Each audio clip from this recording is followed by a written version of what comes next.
Let's make a pumpkin form today. We're using simple materials. We're going to need plastic grocery bags, newspaper, rubber bands, masking tape, and aluminum foil. Let's get started.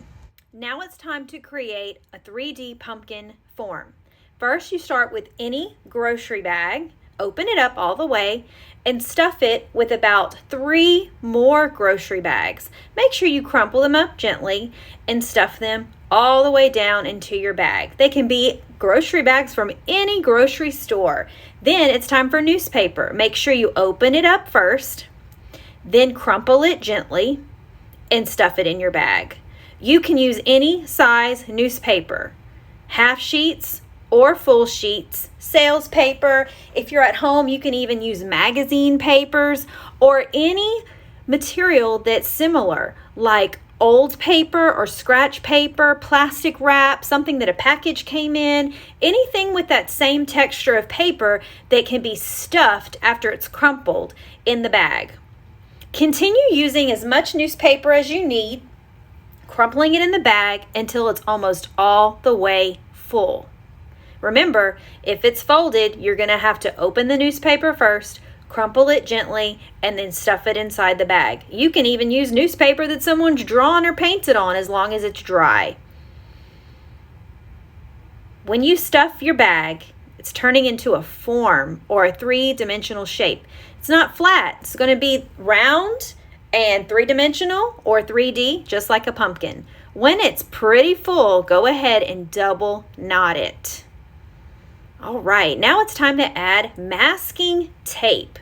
You're going to pull the tape from the roll and measure it on the pumpkin. Start from the middle where you tied your bag shut and then wrap it around the bag.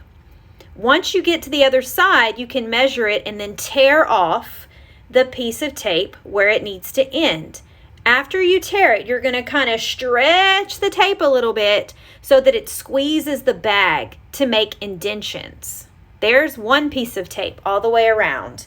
Then get a second piece, and the second piece is going to be used to make a T or a cross or an X. You want it to go through the first one diagonally. Remember, stretch it around your pumpkin.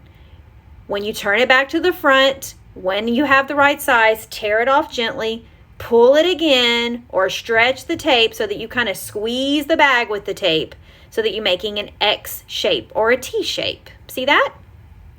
They cross over each other. Mine's a little crooked, but that's okay. Now you're going to need one more piece of tape. Start at the top and do the same thing, but this last piece of tape is going right through your first 2 pieces. So it's like it's going through that X or that T. Be gentle with yourself, kind with yourself, and be gentle with the tape because this step is kind of tough.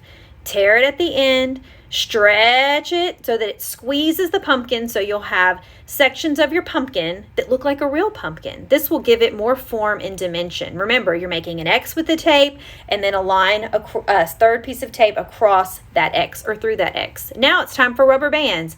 Stretch it out a little bit before you use it. Go carefully because this could be tricky as well. And you're going to stretch your rubber band around your pumpkin. And the goal is to try to get your rubber band to lay on top of your 3 pieces of tape. See there? If it slides off of the tape, try to adjust it. If you can't get it right and it's off the tape a little bit or not perfect, it's okay. Your section may be extra. You may have some extra sections to your pumpkin. Do the same thing with the second piece of rubber band. Stretch it around your pumpkin and try to lay it on a piece of tape that doesn't have a rubber band yet. Adjust it, fix it, go around those lumps and bumps. If it slides off the tape or if it's not perfect, it's okay. Just try your best. I'm trying my best to adjust my rubber band so that they lay on top of the 3 pieces of tape. There's 2, 1 more. Stretch it out and then stretch it larger to wrap it around that pumpkin. And these pieces of rubber band can lay right on top of your double knot that you made. Try your best to adjust the rubber bands, and this also will give extra form to our pumpkin to make it look more like a pumpkin organic shape or three-dimensional. It's not flat like a drawing or a shape. It has form, and that's what we want. Awesome job. All right, once your rubber band is wrapped around your pieces of tape, the final step is to make a stem. We're going to be using a little piece of aluminum foil. First, you need to fold it in half, hamburger style, or fold it in half horizontally. Doesn't have to be perfect. Then you're going to crumple that shape to make a straight vertical line like that. You can squeeze it gently with your hands. Fold it in half and then squeeze it again to make the shape of a stem. I'm using the table to flatten out one side of my stem so it will glue easily on my pumpkin. Then you can work on the sides and the top. You can form it any way you want with your hands. Your stem can be pointy, round, or the top of the stem can be flat, just like the bottom. When you're done with that, you're going to bring your pumpkin bag and your stem to Miss Dalmy, and she is going to hot glue it on top. Regular glue just might not do the trick, so that's why we're using a grown-up to help us with the hot glue. I can't wait to see your pumpkin shapes. When you're all finished, don't forget to take a piece of scrap paper, write your first and last name with a marker or a pencil, and then you're going to slide it under one of your rubber bands so we know which pumpkin is yours.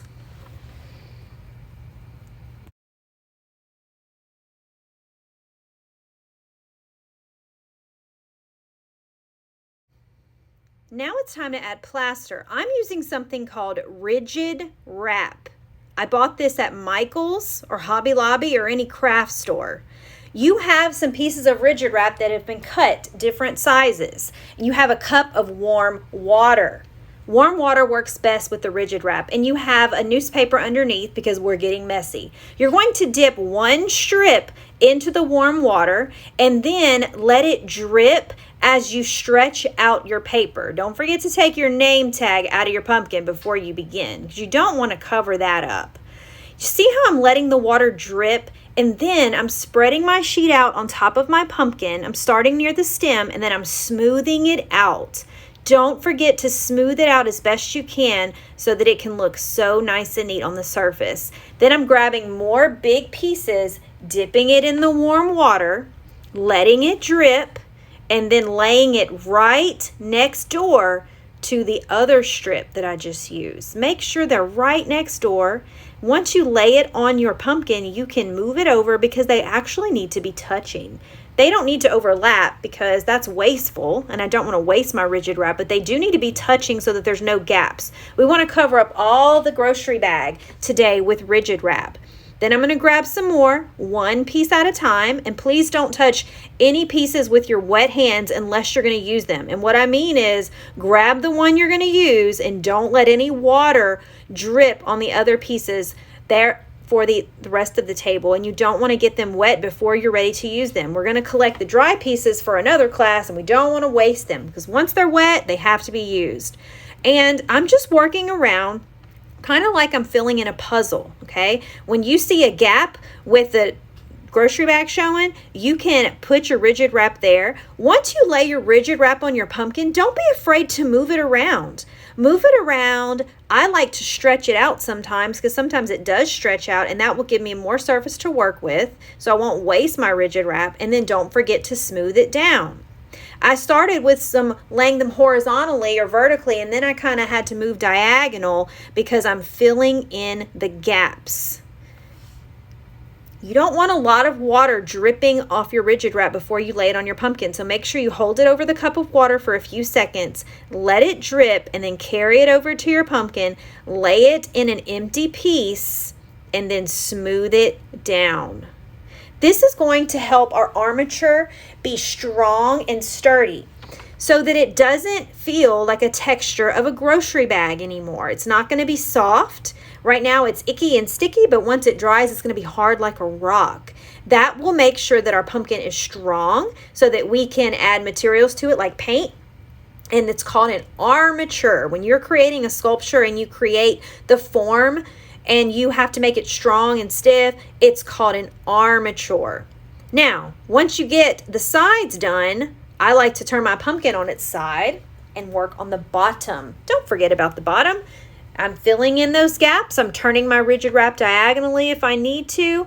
I'm stretching it out. If I lay it in the spot and it's not in the right spot, I can scoot it over. Don't be afraid to pull it over to the spot where you need to go. Also, if you lay your rigid wrap on your pumpkin shape and it is folded or crumpled up, please don't forget to smooth it out. Try to pull it as best you can and make that paper or the rigid wrap nice and flat or nice and straight. You don't want anything folded or crumpled up.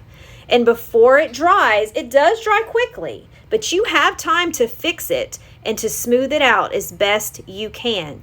If you have a little bitty space that's open where you see the grocery bag, try to just pull on that rigid wrap and stretch it out so that you don't have to use another piece. If you need another itty bitty piece, that's fine, but try to smooth out a bigger piece first.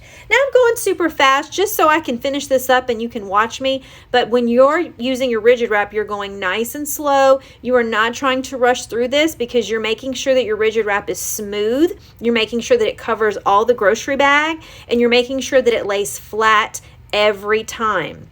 Once you start working on the big areas and you're finished, then you need to start looking around carefully and only pick a piece of rigid wrap that's going to fit. If I have a little bitty triangle, empty space, I don't want to fill it with a big square or rectangle size rigid wrap. I want to try to dig around and find a small one. If you need more pieces that are smaller, you can always raise your hand and Miss Dalmy will cut you some more.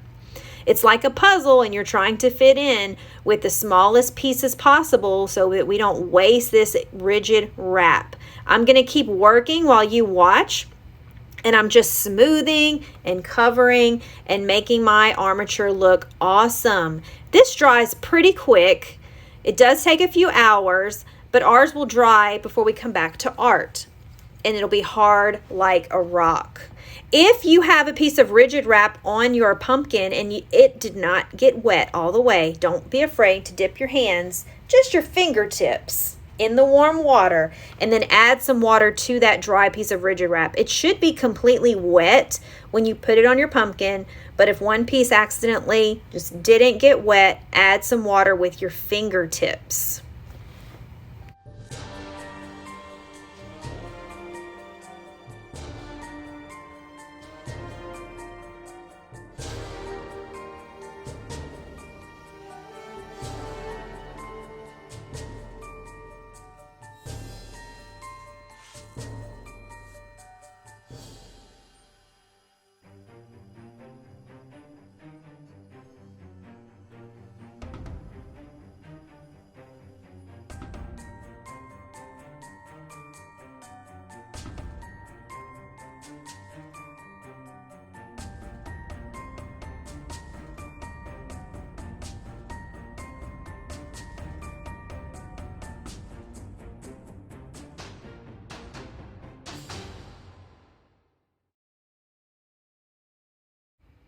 I'm going to show you a little bit how to work on that stem. For the stem, we're using itty bitty pieces of rigid wrap.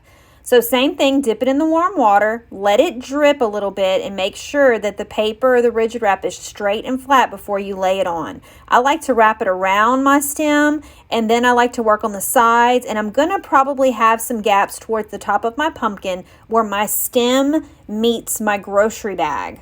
So then you're just going to find pieces that fit as best you can, and don't be afraid to try to stretch and smooth that rigid wrap before you grab another piece. Try to use small pieces for small gaps. I love these. I can't wait to see what they look like when they dry.